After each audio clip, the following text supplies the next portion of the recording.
मैं सुनील कुमार अग्रवाल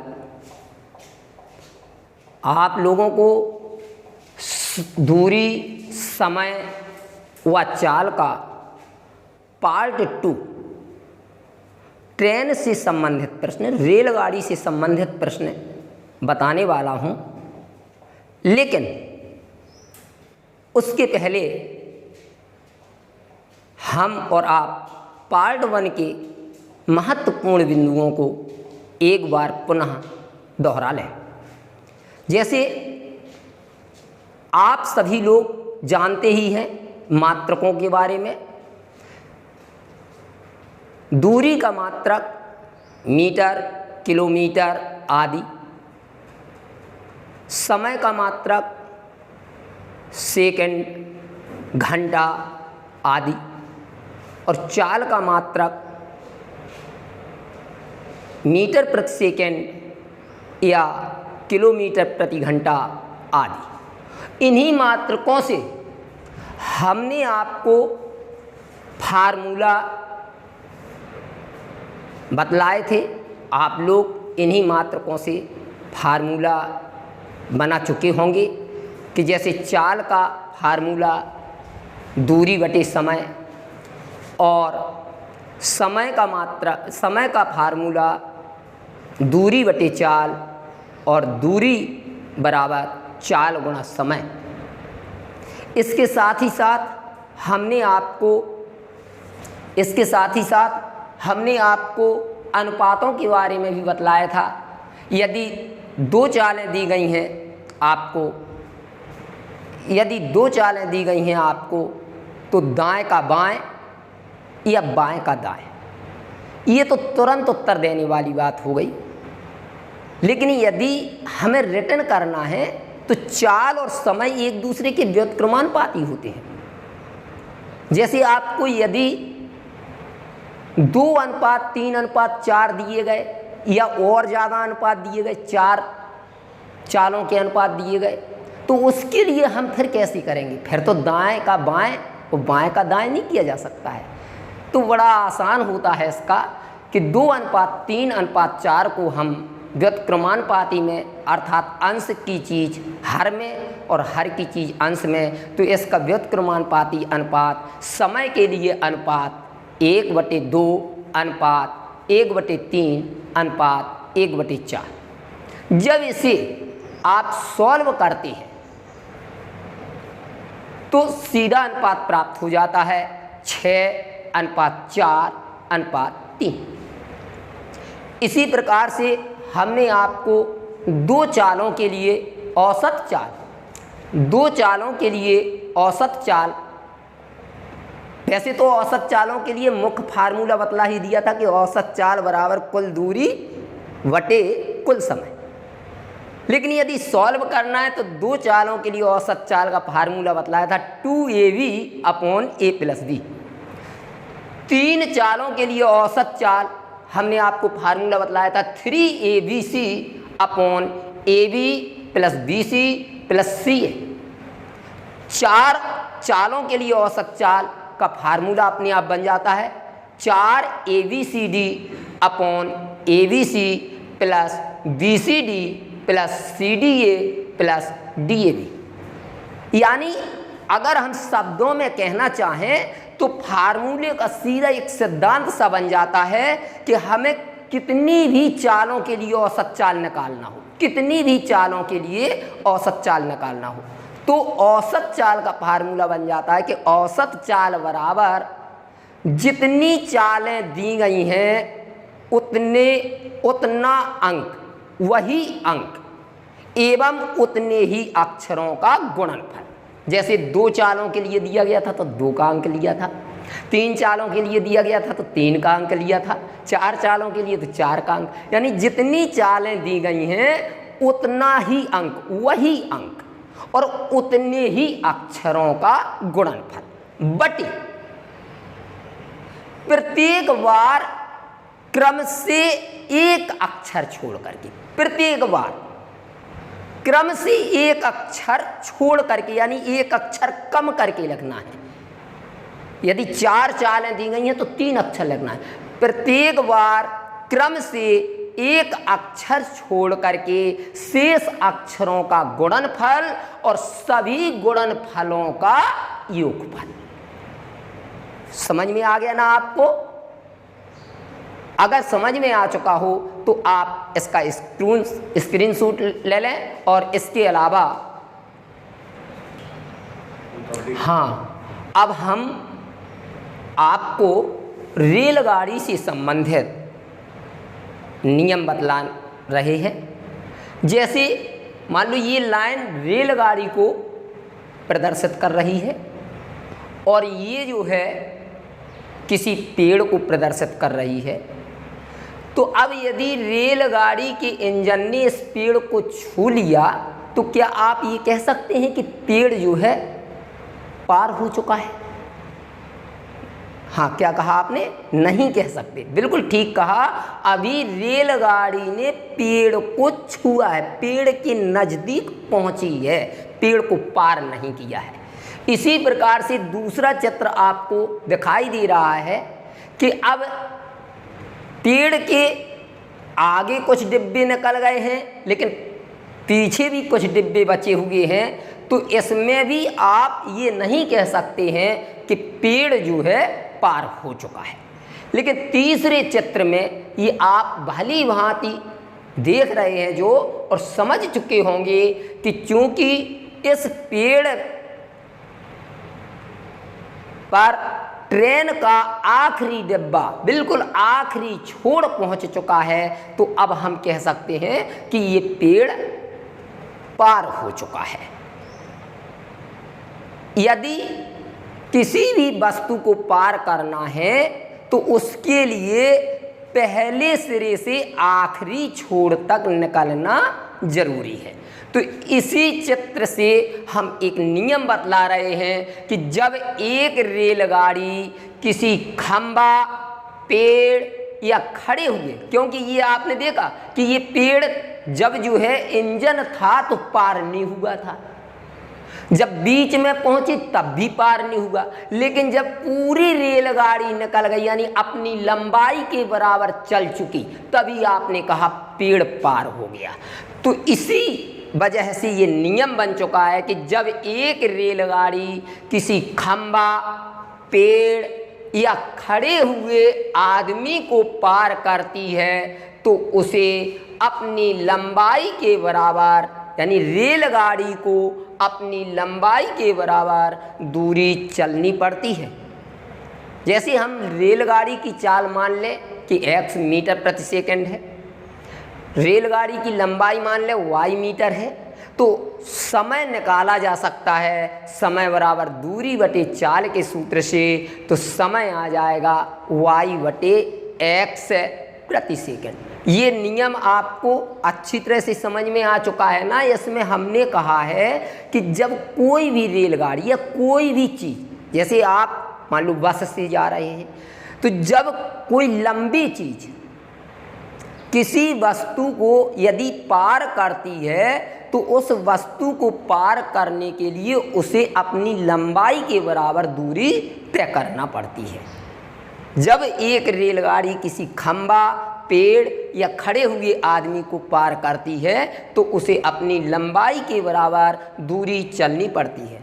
और इससे आप समय निकाल सकते हैं। समय का सूत्र आप समझ चुके होंगे कि समय बराबर दूरी बटे चाल में जब मान रख देंगे तो t बराबर y upon x second, t बराबर y अपॉन x सेकंड। और यही एक ट्रिक जैसी चीज़ें कहला जाती हैं कि बड़ा आसान तरीके से। तो अगर आपको ये नियम समझ में आ गया हो तो आप पहले इसका स्क्रीनशॉट ले लें, इसके बाद हम हल करवाते हैं। इस एग्जाम्पल से आप इस नियम को और अच्छी तरह से समझ लेंगे।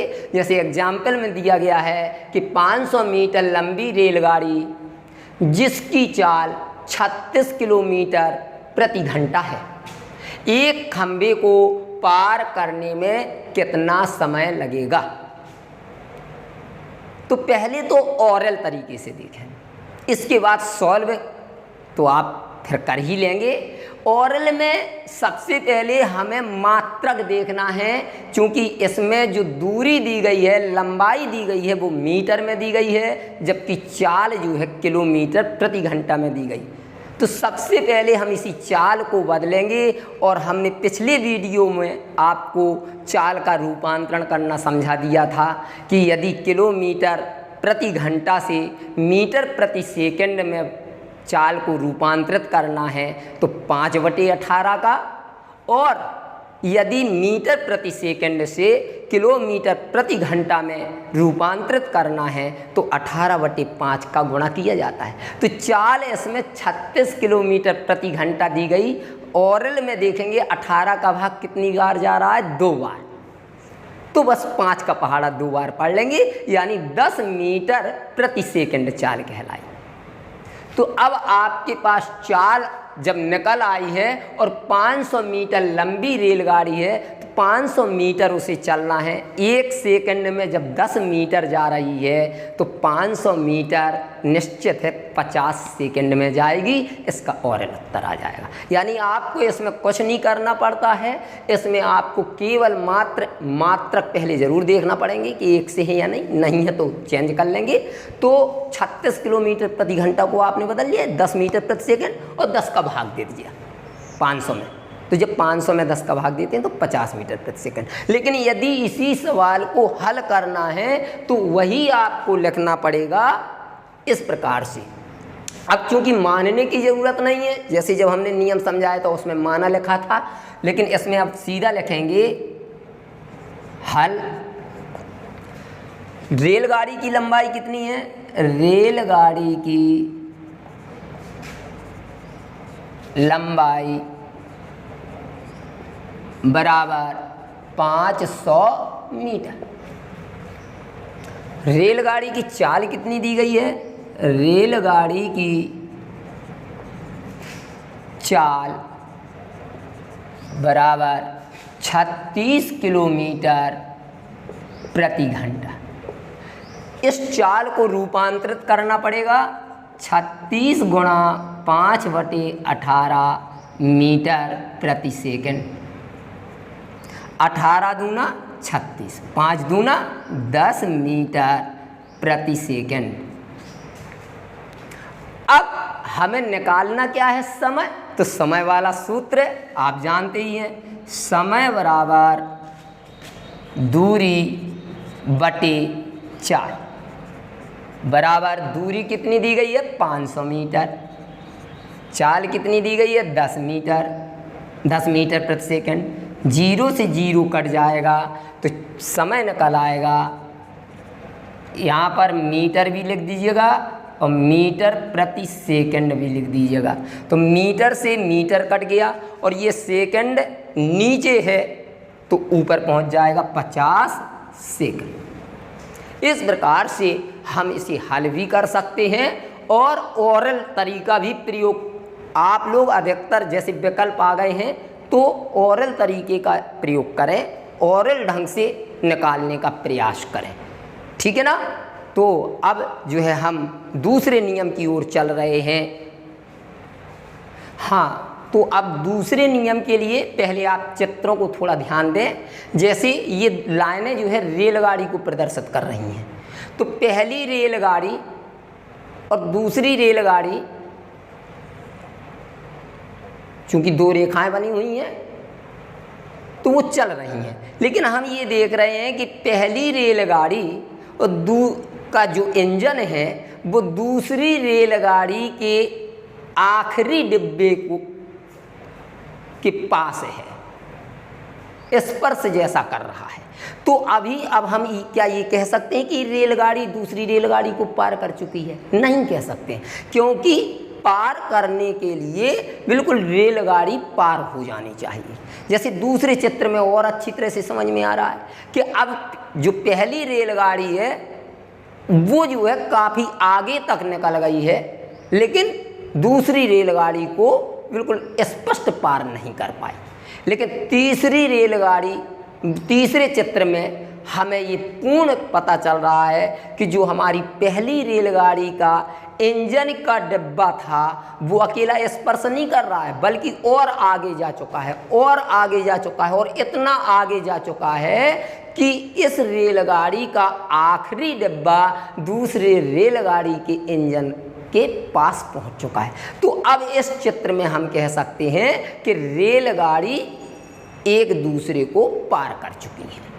तो इसके लिए हमें कितनी दूरी चलना पड़ी, जरा सोचिए। जब जो है ये रेलगाड़ी चल रही थी, यहाँ पर इंजन जब इस आखिरी डिब्बे को छू रहा था तब इसने केवल स्पर्श किया है, पार नहीं हुई। अब दूसरे चित्र में हम और देखते हैं कि रेलगाड़ी कुछ चल चुकी। कितनी चल चुकी? मान लो जो पहली रेलगाड़ी थी उसका आधी लंबाई वो पार कर चुकी है, तब भी वो जो है पार नहीं कहलाई।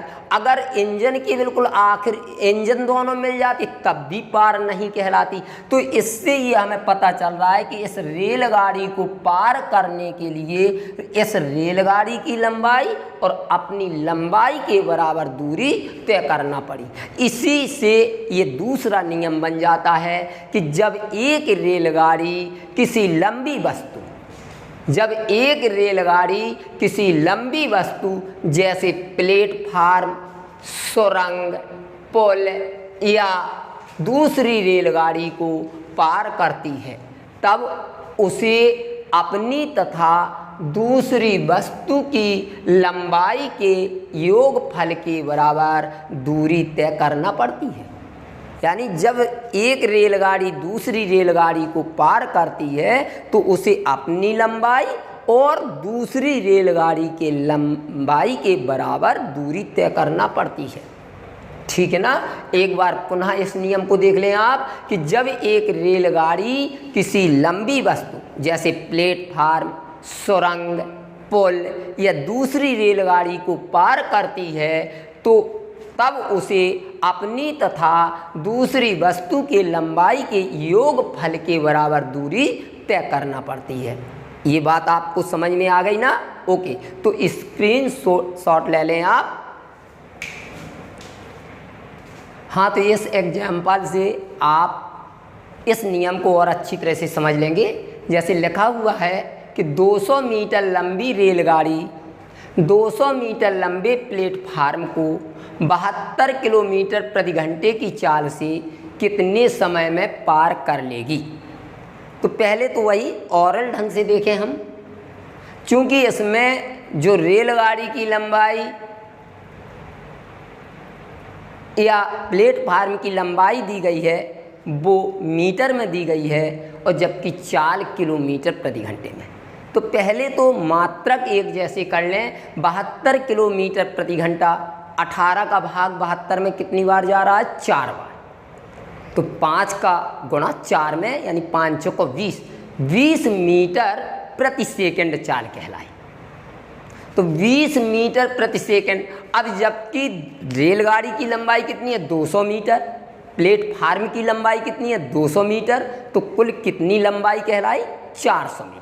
400 मीटर लंबे प्लेटफार्म को कुल दूरी 400 मीटर तय करना है। जबकि 1 सेकंड में 20 मीटर प्रति सेकंड चाल आई ना, तो 1 सेकंड में 20 मीटर की गति की दूरी चलती है ट्रेन। तो इस प्रकार से 400 मीटर चलने में 20 सेकंड, उत्तर इसका आ जाएगा 20 सेकंड। लेकिन इसे यदि सॉल्व करना है तो वही तरीका हो जाएगा जो आपको हमने पहले, सरल स्तर है, एक एक नियम जैसे हैं कि रेलगाड़ी की लंबाई बराबर 200 मीटर, प्लेटफार्म की लंबाई बराबर 200 मीटर, तो कुल लंबाई बराबर 400 मीटर यानी कुल दूरी बराबर 400 मीटर। रेलगाड़ी की चाल बराबर 72 किलोमीटर प्रति घंटा, इसको हम मीटर प्रति सेकंड में बनाएंगे यानी गुणा 5/18 तो 20 मीटर प्रति सेकंड। अब समय निकालना है तो समय का सूत्र लगा देंगे, समय बराबर दूरी बटे चाल। दूरी 400 बटे समय आया 20, 20 का भाग 400 में 20, तो इस प्रकार से 20 सेकंड उत्तर आ जाएगा। लेकिन इस दूसरे सवाल को देखिए, इसीलिए हमने 2 एग्जाम्पल लिए हैं कि इसमें दूसरे एग्जाम्पल में किसी भी प्रकार की लंबाई नहीं दी गई है, यानी प्लेटफार्म वगैरह की लंबाई नहीं दी गई। आंकड़े ऐसा लग रहे हैं कि अपर्याप्त हैं, लेकिन जरा एक बार सवाल को देखें। इसमें लिखा हुआ है एक रेलगाड़ी 120 मीटर लंबे प्लेटफार्म को 10 सेकंड में तथा एक खंभे को 4 सेकंड में पार करती है, तो रेलगाड़ी की चाल किलोमीटर प्रति घंटा में ज्ञात कीजिए।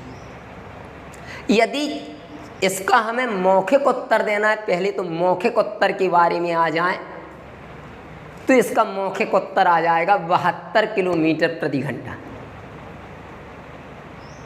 और ये कैसे आया, मैं रटे हुए नहीं हूँ, बल्कि इसको देख करके बतलाया हमने, क्योंकि हम देख रहे हैं समय प्लेटफार्म को 10 सेकंड में। जरा आप भी समझ ले कि कैसे उत्तर दे दिया गया। प्लेटफार्म को कितने सेकंड में पार करती है, 10 सेकंड में। तो प्लेटफार्म को पार करने में कितनी दूरी चलना पड़ी कहलाई, ट्रेन को अपनी लंबाई और प्लेटफार्म की लंबाई। लेकिन खंबे को कितने सेकंड में पार कर लेती है, 4 सेकंड में। तो खंबे को पार करने में केवल ट्रेन को अपनी लंबाई चलना पड़ी कहलाई। तो यदि हम 10 सेकंड में से 4 सेकंड घटा दें, तो ये केवल मात्र प्लेटफार्म के लिए समय निकल आया। प्लेटफार्म के लिए समय कितना निकला, 6 सेकंड, क्योंकि रेलगाड़ी की लंबाई के लिए 4 सेकंड हो गए, यानी रेलगाड़ी अपनी लंबाई के बराबर दूरी 4 सेकंड में चल लेती है। और प्लेटफार्म को 10 सेकंड में पार करती थी, तो केवल प्लेटफार्म की अगर लंबाई देखना हो तो कितने सेकंड में पार कर लेगी, 6 सेकंड में।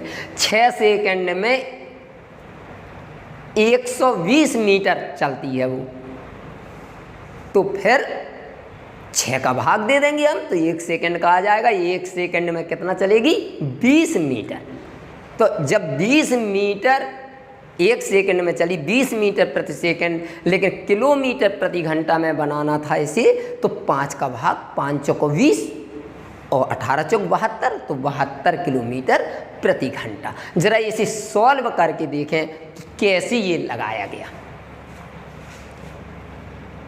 और इसके लिए वैसे एक ट्रिक दे रहे हैं हम कि इसमें एक सूत्र का भी प्रयोग, उसी को ट्रिक कह देते हैं कि जैसे हमने जो है सेकंड को घटवाया कि 10 में से 4 गए 6 और 6 का भाग दिया, लेकिन उसके अलावा ऊपर 120 में आपका भाग दिया गया, तो वही एक ट्रिक सी बन जाती है इसकी।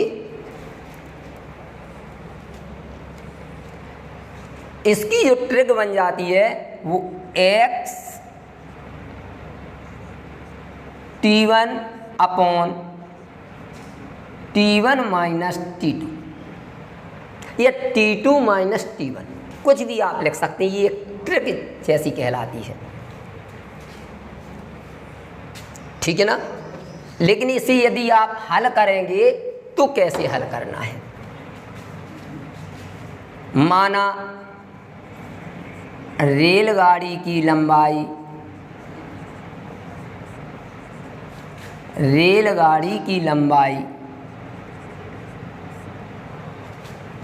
बराबर x मीटर। प्लेटफार्म की लंबाई दी गई है, प्लेटफार्म की लंबाई 120 मीटर।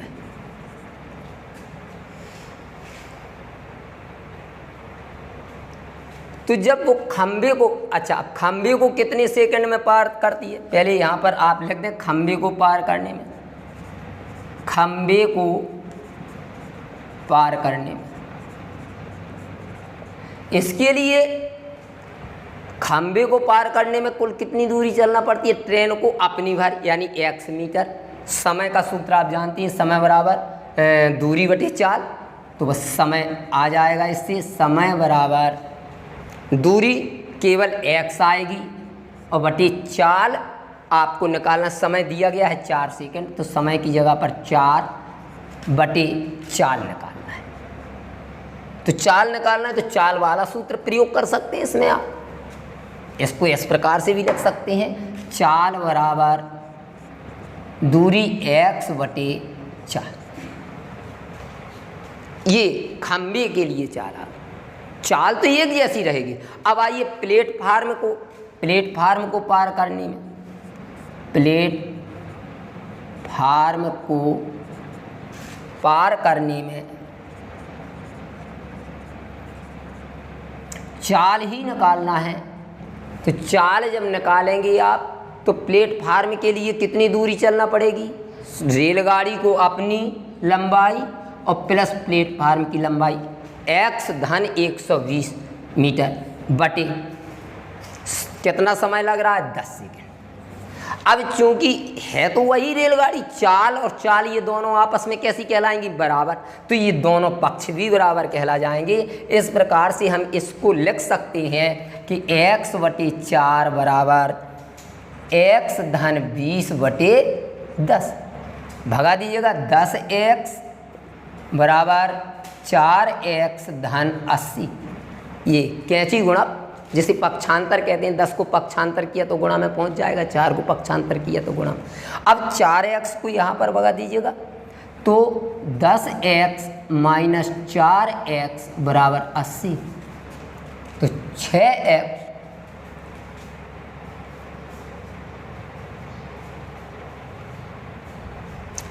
120 है। यहाँ पर 120 है, x धन 120, तो 480 आएगा यहाँ पर। भाई x धन 120 बटे अकेला 20 नहीं था, x धन 120/10, तो 10x बराबर 4x धन 480, तो 10x ऋण 4x बराबर 480, 6x बराबर 480, तो x बराबर 480/6, 6 का भाग जा रहा है 6 8 48 0। तो x का मान आ चुका है, किसका मान आ चुका है, x का, यानी रेलगाड़ी की लंबाई आ गई है 80 मीटर। लेकिन हमें रेलगाड़ी की लंबाई नहीं, चाल ज्ञात करनी थी। तो अब हम किसी भी एक में मान रख देंगे। जैसे मान लो हम ऊपर वाले समीकरण में x का मान रखते हैं या ऊपर वाले सूत्र में, तो चाल बराबर x का मान कितना आ गया 80/4, यानी 20 मीटर प्रति सेकंड। अब आपका ये 20 मीटर प्रति सेकंड आ गया, इसे आप किलोमीटर प्रति घंटा में बदल दीजिएगा तो 18/5 का गुणा कर दीजिएगा, तो 5 का भाग 20 में 4 बार, 18 चौक 72 बराबर 72 किलोमीटर प्रति घंटा। और जब आपने ओरल उत्तर दिया था तो कितना बतलाया था, 72 किलोमीटर प्रति घंटा। तो आपको सॉल्व करना भी, लेकिन अधिकतर ओरल, अगर वैकल्पिक प्रश्न है या ऑब्जेक्टिव प्रश्न है तो आप जो है ओरल प्रयास ज़्यादा करें, ठीक है। हाँ, तो अब हम गति से संबंधित तीसरा और चौथा नियम, जैसे आप ये चित्र देख रहे हैं, इसमें रेलगाड़ी, 2 रेलगाड़ियाँ, और वो जो है एक ही दिशा में जा रही हैं, और दूसरे चित्र में रेलगाड़ियाँ विपरीत दिशा से, एक उस दिशा में जा रही है तो एक उसी दिशा में वापस आ रही है। तो जब हम जो है, अगर जैसे किसी लड़का, कोई मित्र है हमारा, वो हमसे आगे चल रहा है और हम जो है चल रहे हैं, तो हमें उस तक पहुंचने में या उसे पार करने में समय ज़्यादा लगेगा। लेकिन यदि वही मित्र हमारा हमारी ओर आ रहा है और हम उसकी ओर जा रहे हैं तो जल्दी पहुंच जाएंगे। बस इसी से संबंधित ये नियम बन जाता है कि जब 2 रेलगाड़ी एक ही दिशा में जा रही है, जब दो रेलगाड़ी एक ही दिशा में जा रही हों तो उनकी सापेक्षक चाल दोनों रेलगाड़ी की चालों के अंतर के बराबर होती है।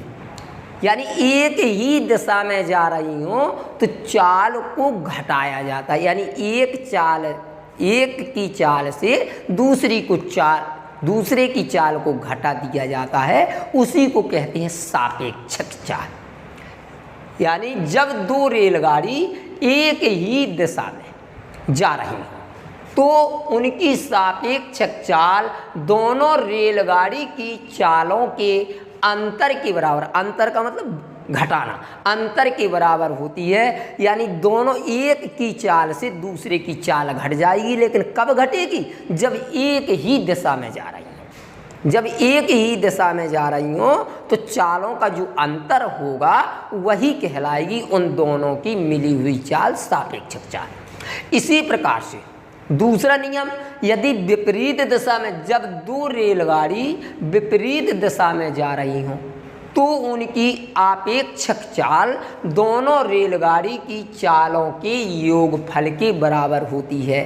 यदि मान लो जैसे हम जो है पूरब दिशा की ओर जा रहे हैं और हमारा मित्र वो पश्चिम दिशा की ओर, यानी हमारी ओर, यानी हम आमने सामने आ जा रहे हैं, तो जल्दी पहुंच जाएंगे। जल्दी क्यों पहुंच जाएंगे? क्योंकि चालें वो जुड़ जाएंगी, एक दूसरे की चालें। बस उसी से संबंधित ये नियम हो गया कि जब दो रेलगाड़ी विपरीत दिशा में जा रही हों तो उनकी आपेक्षक चाल दोनों रेलगाड़ी की चालों के योगफल के बराबर होती है, अर्थात दोनों चालें आपस में जुड़ जाएंगी। यानी विपरीत दिशा में यदि जा रही हैं गाड़ी, एक जा रही है एक आ रही है, तो उसमें चालें जुड़ जाएंगी, और यदि एक ही दिशा में जा रही है तो उनमें चालें घट जाएंगी, और वही वो सापेक्षक और आपेक्षक चालें कहलाती हैं। ये नियम आपको दोनों समझ में आ गए?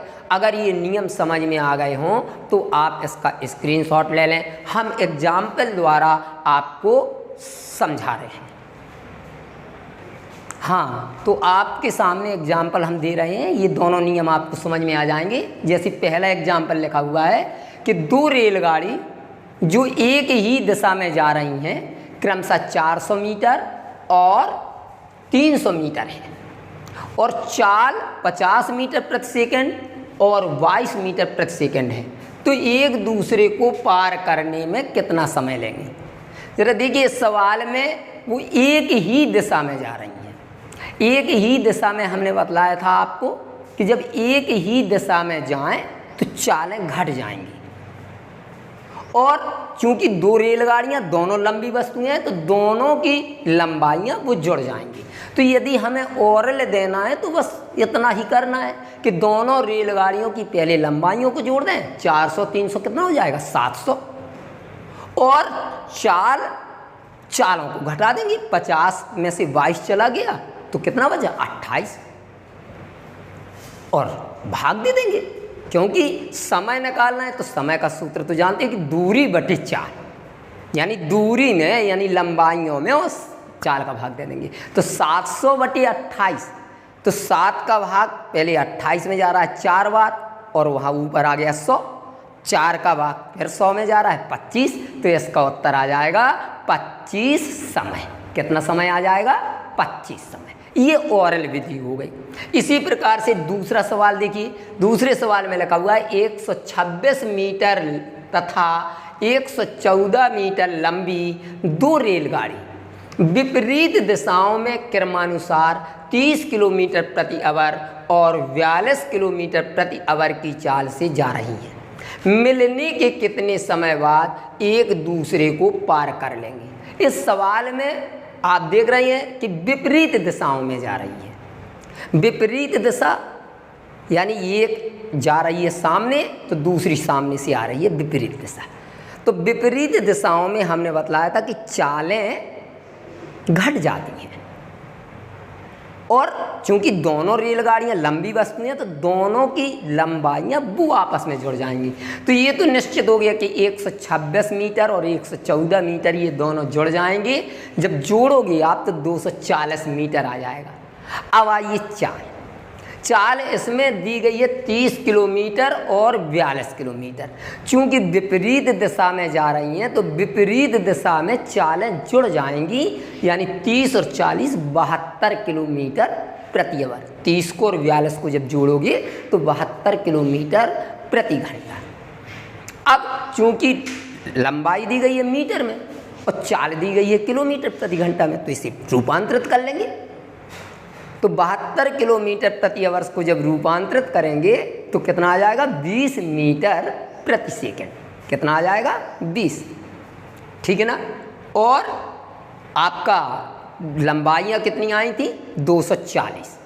तो आप फिर इसमें समय निकाल लेंगे, वही समय बराबर दूरी बटे 4, यानी आप जो है 240 बटे 20 जब भाग देंगे तो 2 का भाग 0 से 0 कट जाएगा, 2 का भाग 12 24 में 12 बार जाएगा, यानी 12 सेकंड। इसका उत्तर 12 सेकंड आ गया। लेकिन यदि हल करना है तो हल करने के लिए बस वही एक जैसे इसको कहा जाए कि हम फार्मूला रूप में लिखें तो फार्मूला रूप इसके बन जाते हैं, उन्हीं को ट्रिक भी कहने लगते हैं। कि जैसे आप मान लो रेलगाड़ी की लंबाई a मान लें तो a धन b या a1 a2 कह सकते हैं। a1 धन a2 बटे और चाल वही x1 धन x2। ये जो बताया ये विपरीत दिशाओं, क्योंकि विपरीत दिशा में जोड़ा जाता है, यही फार्मूला कहला जाता है। तो आप चाहें तो इसी फार्मूला से हल कर सकते हैं। और दूसरा अगर एक ही दिशा में तो एक ही दिशा के लिए फार्मूला बन जाएगा a1 प्लस a2 बटे x1 माइनस x2 या x2 माइनस x1। ठीक है ना। तो इसके लिए आपको जैसे हल करना है तो आप इसको और भी कि पहली रेलगाड़ी की लंबाई अगर जैसे आप सॉल्व कर रहे हैं और व्याख्या स्वरूप में दीर्घ उत्तरीय स्तर पर विस्तृत उत्तरीय स्तर पर चल रहे हैं तो एक रेलगाड़ी की लंबाई 400 मीटर, दूसरी रेलगाड़ी की लंबाई बराबर 300 मीटर, तो दोनों रेलगाड़ियों की कुल लंबाई बराबर 300 धन 400 मीटर। पहली रेलगाड़ी की चाल बराबर 50 मीटर प्रति सेकंड और दूसरी रेलगाड़ी की चाल बराबर 22 मीटर प्रति सेकंड। तो दोनों की अब चूंकि एक ही दिशा में जा रही हैं, एक ही दिशा में, यानी ये सापेक्ष कहलाएंगे। तो सापेक्ष चाल बराबर 50 माइनस 22 बराबर 28 मीटर प्रति सेकंड। और फिर आप इसमें सूत्र का प्रयोग कर देंगे कि समय बराबर कुल दूरी बटे कुल चाल और मान निकाल लेंगे तो ये सॉल्व भी हो जाएगा। ओके, समझ में आ गया ना आपको? ठीक। हाँ, तो अब आपको कुछ नए प्रकार के एग्जाम्पल दे रहे हैं हम। जैसे सवाल लिखा हुआ है कि यदि समान लंबाई की 2 रेलगाड़ी, यानी अब हमने लंबाई समान कह दी है, जरा गौर कर लें आप। यदि समान लंबाई की 2 रेलगाड़ी एक खंभे को क्रमशः 6 सेकंड और 10 सेकंड में पार करती हैं, यदि दोनों एक दूसरे के विपरीत दिशा में जा रही हों तो दोनों को एक दूसरे को पार करने में कितना समय लगेगा? देखिए, यदि समान लंबाई दी गई हो तो इसके लिए एक फार्मूला हम आपको बतला रहे हैं कि जो, और अब वही कहानी है कि यदि एक ही दिशा में जा रही हों तो चालें घटाई जाती हैं और यदि विपरीत दिशा में जा रही हों तो चालें जोड़ी जाती हैं। तो इसी प्रकार से अब केवल आपको इन सवालों में समय मिला हुआ है तो वही करना है आपको। यदि एक ही दिशा में जा रही हैं तो समय को घटा देंगे और अगर विपरीत दिशा में जा रही हैं तो समय को जोड़ देंगे। अब जरा पहले ऊपर के उदाहरण में देखिए कि जो है वो विपरीत दिशा में जा रही हैं, तो विपरीत दिशा में जाने का मतलब है कि समय को जोड़ देना है। तो 6 सेकंड और 10 सेकंड में पार कर रही हैं। जब इन दोनों को जोड़ेंगे हम तो 10 और 6 कितना हो जाएगा, 16 सेकंड, 16। अब ये नीचे का मान हो गया, यानी चाल जिसे मान सकते हैं हम। अब ऊपर के लिए आ जाएगा। ऊपर के लिए तो आप जानते हैं कि वही दोनों का गुणा, यानी कुल दूरी लिखना है। तो 2, यानी इस प्रकार से फार्मूला बन जाता है पहले सूत्र के लिए 2t1 t2 अपॉन, चूंकि एक ही विपरीत दिशा में जा रही हैं तो विपरीत दिशा में जोड़ा जाएगा t1 प्लस t2। इस प्रकार से ओरल तरीके से आपका उत्तर आ जाएगा कि 10 छक्का 60 दूना 120, 120 में 16 का भाग हो जाएगा 120 अपॉन 16। 16 का भाग 16 सत्ती 112, 8 बचेंगे, दशमलव लग जाएगा, 80 हो जाएगा, 16 पंचे 80, 7.5 सेकंड। पॉइंट आपको समझ में आया? यदि लेकिन ये जो हमने आपको ट्रिक बतलाई है, ये हल करने के लिए वही आपको मानना पड़ेगा सभी चीज़ें। और चूंकि आप हल तो आप कर ही रहे हैं, स्वयं लगा भी लेते हैं, लेकिन ये ट्रिकों से संबंधित बात है, ओरल से संबंधित बात है। यदि समान लंबाई दी गई है आपको तो उसके लिए, और चूंकि एक ही दिशा दी गई है, एक ही दिशा दी गई है तो समय को घटाना पड़ेगा।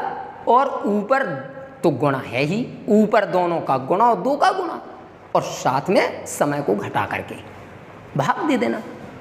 अगर विपरीत दिशा है तो ऊपर तो वो है ही कि दोनों का गुणा और 2 का गुणा, और साथ में जोड़ करके लिख देना। जैसे दूसरे सवाल पर देखते हैं हम, यदि समान लंबाई की 2 रेलगाड़ी एक खंभे को पार करने में 6 सेकंड और 10 सेकंड का समय लेती हैं, यदि दोनों रेलगाड़ियां एक ही दिशा में जा रही हैं तो घटाना पड़ेगा। 10 में से 6 गया, कितना आ जाएगा, 4। और ऊपर का तो वो डेफिनेट है ही, यानी इस प्रकार से सूत्र बन जाता है 2t1 t2 upon t1 minus t2 या t2 माइनस t1, केवल घटा करके, यानी घटा करके नहीं, यानी इसे हम अंतर कह सकते हैं, समय का अंतर। जो अंतर जो बड़ा होगा उसी में से घटाया जाएगा। तो अब दोनों का यदि आप गुणा करेंगे 6 इधम 60 और 2 का गुणा तो यानी 120, 120 में, और घटाएंगे जब 10 में से 6 चला जाएगा 4, तो 4 बचा, 4 का भाग 120 में। इस प्रकार से उत्तर कितना आ जाएगा, 30 सेकेंड। कहने का तात्पर्य, यदि समान लंबाइयां दी गई हों तो आप एक फार्मूले का प्रयोग कर सकते हैं कि दोनों समयों का गुणा और 2 का गुणा बटे समय का अंतर या समय का योग। अब समय का अंतर वो आप समझ ही गए हैं, जब एक ही दिशा में हो, यानी जब एक ही दिशा में 2 ट्रेनें जा रही हैं और समान लंबाई की हैं तो फार्मूला बन जाएगा कि दोनों समयों का गुणा और 2 का गुणा बटे समयों का अंतर। और यदि विपरीत दिशा में जा रही हैं और समान लंबाई की हों तो फार्मूला बन जाएगा दोनों समयों का गुणा और 2 का गुणा अपॉन समय का योग। हाँ, तो कुछ एग्जाम्पल और आप देखें। जैसे एक सवाल दिया गया हुआ कि 108 किलोमीटर प्रति घंटा की चाल से जा रही 240 मीटर लंबी रेलगाड़ी एक प्लेटफार्म को 20 सेकंड में पार कर जाती है। एक व्यक्ति इसी प्लेटफार्म को 5 मिनट में पार करता है, तो उस व्यक्ति की चाल कितनी है? अब ऐसे सवालों को यदि आपको सॉल्व करना है, सॉल्व तो कर ही लेंगे, लेकिन पहले ओरल तरीका समझ लें आप। 108 किलोमीटर प्रति घंटा की चाल से, तो पहले तो इसको, चूंकि जो हमें लंबाइयाँ दी गई हैं मीटर में दी गई हैं, तो इसे पहले चेंज कर लें। 18 का भाग 108 में 6 बार जाएगा और 5 का गुणा 6 में 30, तो 30 मीटर प्रति सेकंड कहलाया, यानी 1 सेकंड में 30 मीटर। तो 240 मीटर लंबी रेलगाड़ी एक प्लेटफार्म को 20 सेकंड में पार करती है। तो 1 सेकंड में जब कितना निकला, 30 सेकंड। 1 सेकंड में 30 मीटर, 1 सेकंड में कितनी चल रही है, 30 मीटर। तो 20 सेकंड में कितना चलेगी भाई, 30 गुणा 20 यानी 600 मीटर। तो 600 मीटर दूरी चली, जिसमें रेलगाड़ी की दूरी आपको दी गई है 240। तो 600 में यदि 240 आप माइनस कर देंगे तो कितना आएगा 360, यानी पुल की प्लेटफार्म की लंबाई कितनी कहला जाएगी 360 मीटर। अब वो एक व्यक्ति 5 मिनट में पार करता है 360 मीटर, तो फिर सेकंड में बदल लें हम तो 60 गुणा 5 सेकंड कहला जाएंगे। तो 60 गुणा 5 सेकंड में 360 मीटर। तो फिर 1 सेकंड का निकालना है तो 360 बटे 60 गुणा 5, 60 का भाग 360 में जा रहा है 6 बार, 6 बटे 5, तो 5 का भाग 6 में दे दें आप। 5 एकम 5, 1 बचा, दशमलव लग जाएगा, 5 दूना 10, यानी 1.2 सेकंड। यही तो वो कह रहा है कि व्यक्ति की चाल कितनी है, तो व्यक्ति की चाल 1.2 मीटर प्रति सेकंड। कितना निकली 1.2 मीटर प्रति सेकंड। समझ में आ गया ना आपको? जरा दूसरे सवाल की ओर देखें। एक रेलगाड़ी एक बिजली के खंभे को 5 सेकंड में, आपको हमने नियम बतलाया था कि खंभा को पार करने में केवल रेलगाड़ी को अपनी लंबाई चलना पड़ती है। एक रेलगाड़ी एक बिजली के खंभे को 5 सेकंड में पार कर जाती है तथा 600 मीटर लंबे पुल को 35 सेकंड में। यदि हम जब पुल को पार कर रही है वो, तो रेलगाड़ी को अपनी भी चलना पड़ी लंबाई। यदि हम अपनी लंबाई का समय इसमें घटा दें, यानी 35 सेकंड में 5 सेकंड घटा दें तो 30 सेकंड बचा। तो 30 सेकंड में गति उसने की कितनी की 600 मीटर। यानी अब हमें ये पॉइंट पता चल गया कि 30 सेकंड में 600 मीटर चलती है। तो फिर 1 सेकंड में 600 बटे 30 यानी 20 मीटर। तो चाल ज्ञात करनी है तो आ तो गया 20 मीटर प्रति सेकंड। यदि आप किलोमीटर प्रति घंटा में बनाना चाहते हैं तो 5 का भाग 20 में 4 बार, तो 18 चौक 72, 72 किलोमीटर प्रति घंटा। कितना आ जाएगा 72 किलोमीटर प्रति घंटा। नए सवाल को देखें। एक रेलगाड़ी 90 किलोमीटर प्रति आवर्स की चाल से एक पुल को 36 सेकंड में पार कर जाती है। इसी पुल को दूसरी रेलगाड़ी जो पहली रेलगाड़ी से 100 मीटर छोटी है 45 किलोमीटर प्रति घंटा की चाल से कितने समय में पार कर लेगी। इस सवाल को थोड़ा समझें आप। एक रेलगाड़ी, पहले तो इसमें चाल दी गई है 90 किलोमीटर प्रति आवर, यानी 90 किलोमीटर प्रति घंटा। तो इसे पहले आप मीटर प्रति सेकंड में बदल लें, क्योंकि हर चीज़ सेकंड या मीटर में दी गई है। तो 90 को जब बदलेंगे 18 पंचे 90, 55, 25 मीटर प्रति सेकंड कहलाएगा। 1 सेकंड में कितना चल रही है वो 25 मीटर। तो फिर एक पुल को कितने सेकंड में पार करती है 36 सेकंड में। तो 36 सेकंड में कितना चली भाई 36 सेकंड में कितना चली 36 गुणा 25। तो जब 36 गुणा 25 कर लोगे आप तो कितना आ जाएगा 25 छक्का 150, 15 बचा, 25 या 75, 75 15 90, कितना आ जाएगा 900 मीटर। तो कितना चली गाड़ी 900 मीटर। तो इसी पुल को दूसरी रेलगाड़ी जो पहली रेलगाड़ी से 100 मीटर छोटी है, तो दूसरी रेलगाड़ी को अब 100 मीटर कम चलना पड़ेगा। कितना चलना पड़ेगा कुल 800 मीटर। तो 800 मीटर और प्रति किलोमीटर घंटा की चाल से, यानी 45 किलोमीटर प्रति घंटा की चाल से कितने समय में पार कर लेगी। अब समय निकालना है तो क्या दिक्कत है। 800 मीटर यानी दूरी आपको आ गई है 800 मीटर और चाल दी ही गई है, समय आ जाएगा 45 किलोमीटर प्रति घंटा। तो इसे आप बदल लें। अगर आप बदलते हैं इसे तो 45 में, अब चूंकि 18 का भाग नहीं जा रहा है, तो 45 गुणा 5 बटे 18, तो 9 का भाग जा रहा है, 9 दूनी 18 और 9 पन्ना 45, 55 25, 25 बटे 2 कहला जाएगा। कितना कहला जाएगा, तो ये 2 ऊपर आ जाएगा और 25 नीचे आ जाएगा। 25 का भाग जा रहा है, 25 या 75, बचेंगे 5, 50, 25 दूनी 50, 32 दूना 64 सेकेंड, यानी उत्तर आ जाएगा 64 सेकेंड। आप लोगों को क्या ये सवाल समझ में आए?